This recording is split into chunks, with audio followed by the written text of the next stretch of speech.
Let's continue, children, with Rule 5. Change the tense of the verb. Now, before we get into the rule, let's have a recap of the tenses.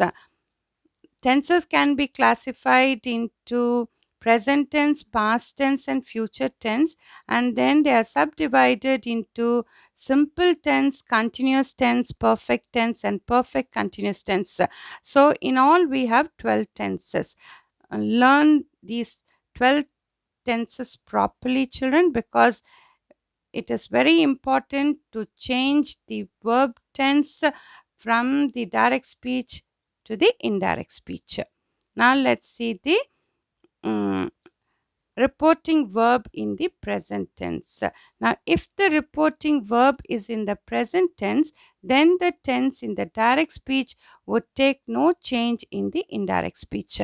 This is important. When you are going to change the direct speech into indirect speech, it is very important to note the reporting verb in which tense it is. So, in the present tense, your reporting verb will be say or says. In the direct speech, your tense can be in any one of these 12 forms. In whatever form it may be, it will take no change when you are going to change it into the indirect speech. And let's see the example. Jim says, my dog is sick. Says is your reporting verb. It is in the present tense. Now, in the direct speech, is your verb. It is in the simple present tense. It will not change in the indirect speech. Jim says, that is, dog is sick. Next example, the teacher says the boy was lazy. Says is the reporting verb in the present tense. It will remain say in the indirect speech. Now, the verb in the direct speech is was. It is in the simple past tense.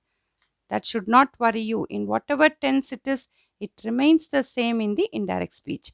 So, the teacher says that the boy was lazy. Next example, the headmaster says Milton will attend the camp. Says is the reporting verb in the present tense. Will attend is the verb in the direct speech. It is in the simple future. It will remain the same in the indirect speech because your reporting verb is in the present tense. The headmaster says that Milton will attend the camp. She says, I am sitting in the garden. Says is the reporting verb in the present tense. I am sitting is the present continuous tense in the direct speech. It will remain the same in the indirect speech also. She says that I will change into she is sitting. She is in the third person. So am will change into third person singular, is sitting in the garden. But otherwise, your tense remains the same. Is sitting is in the present continuous tense. Molly says to Phil, the birds will be singing in the morning. Says to is your reporting verb in the present tense. Will be singing, the verb in the direct speech is in the future continuous. It will remain the same in the indirect speech. So, Molly tells Phil that the birds will be singing in the morning. Next example, Alice says to me, I have a headache today. Says is the reporting verb in the present tense. Have is your present perfect tense verb. It will remain the same in the indirect speech. Alice tells me that she has a headache today. Now, what happens here? I will change into she, which is third person singular. So, the present perfect tense that goes with the third person pronoun is has.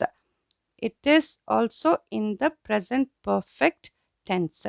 And the next example, Anil says Kamala had called for the taxi. Says is reporting verb in the present tense. Had called is the verb in the past perfect tense in the direct speech. It will remain the same in the indirect speech. Anil says that Kamala had called for the taxi. We continue, children.